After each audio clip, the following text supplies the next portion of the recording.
if you become a better person, then you start to be good for things, you know, you can fix problems.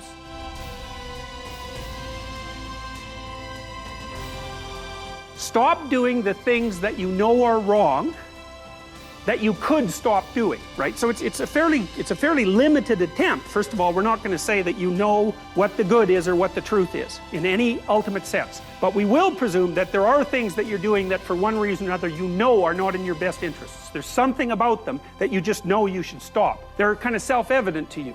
Other things you're going to be doubtful about. You're not going to know which way is up and which way is down. But there are things that you're doing that you know you shouldn't do. Now, some of those you won't stop doing for whatever reason. You don't have the discipline, or maybe there's a secondary payoff, or you don't believe it's necessary, or it's too much of a sacrifice, or you're angry or resentful or afraid. Who knows? So forget about those for now. But there's another subset that you could stop doing. It might be a little thing. Well, that's fine. Stop doing it and see what happens. And what'll happen is your vision will clear a little bit. And then something else will pop up in your field of apprehension that you will also know you should stop doing and that you could stop doing. Negativity, failures, and hard choices can cause even the most motivated people to hang it up sometimes. What can you do to avoid quitting when the going gets tough? Stop doing the things you know are wrong. We all have those habits in our lives that we know are not in our best interest, that for one reason or another, we continue to do. It may be that stopping may seem insurmountable,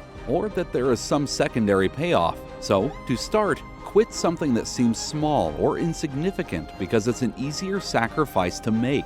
This can snowball into bigger life changes you never thought possible. These bad habits prevent you from becoming who you know you could be. And when we aren't reaching our full potential, we feel shame and regret. Instead, develop your character and do the most worthwhile and good thing that you can think to do. When you make a positive difference in the lives of others, it brings a brand new positivity to your life as well. But what if you don't know what change you can make? Take some time to yourself in a room and ask yourself, what could I change in this room in 10 minutes that would make a difference? You'll find that small details will make themselves known by focusing in on it. The same can be said for your life. Focus on what small steps you can take to potentially make a much bigger difference for yourself. An unfortunate reality is that negative emotions have a bigger impact on us as humans than an equivalent positive emotion.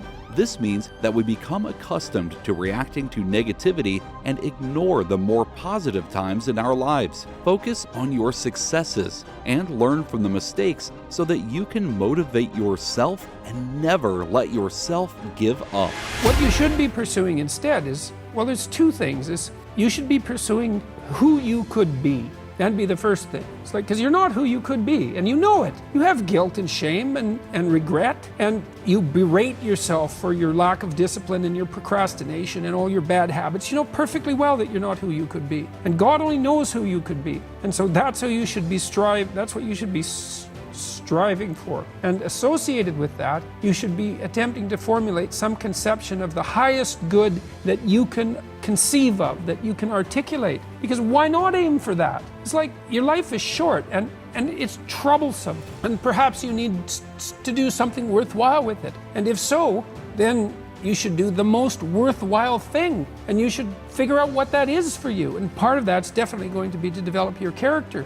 You get your act together so that there isn't any more stupid pain around you than necessary. Well, so then the question might be, well, how would you go about getting your act together? And the answer to that, and this is a phenomenological idea too, it's something like, look around for something that bothers you and see if you can fix it. So now you think, well, let's say you go into you can do this in a room. It's quite fun to do it just when you're sitting in a room, like a room, maybe your bedroom. You can sit there and just sort of meditate on it and think, okay, if I wanted to spend 10 minutes making this room better, what would I have to do? And you have to ask yourself that, right? It's not a command, it's like a genuine question. And things will pop out in the room that you know, like there's a stack of papers over there that's kind of bugging you, and you know that maybe little order there would be a good thing, and you know there's some rubbish behind your computer monitor that you haven't attended to for like 6 months, and the room would be slightly better if it was a little less dusty and the cables weren't all tangled up the same way. And like, if you allow yourself just to consider the expanse in which you exist at that moment, there'll be all sorts of things that'll pop out in it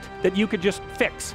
as long as things are working out, well then you're mildly happy, and if they don't work out, well then that's another problem. You see, these are different sizes. There's a reason for that, and that's because negative emotion has more potency unit for unit than positive emotion does. And so what that means is that people are more reactive. People hate a small loss more than they like an equivalent gain. And so we're tilted to some degree towards a bias for negative emotion, and that is also dependent on temperament, because somebody who's very, very low in neuroticism, that's basically anxiety and emotional pain susceptibility, something like that. So that would be the threshold for experiencing a certain level of anxiety or emotional pain, but also the length of time that would take to recover. It's something like that. And so, but for the standard human being, loss hurts more than gain rewards. And so it's useful to know that, because it helps you understand yourself and other human beings. Even if you're trying to motivate someone to do something, loss avoidance is often a powerful motivation as well as gain. Thank you for watching. If you enjoyed this video, be sure to like, comment, share, and subscribe for more content.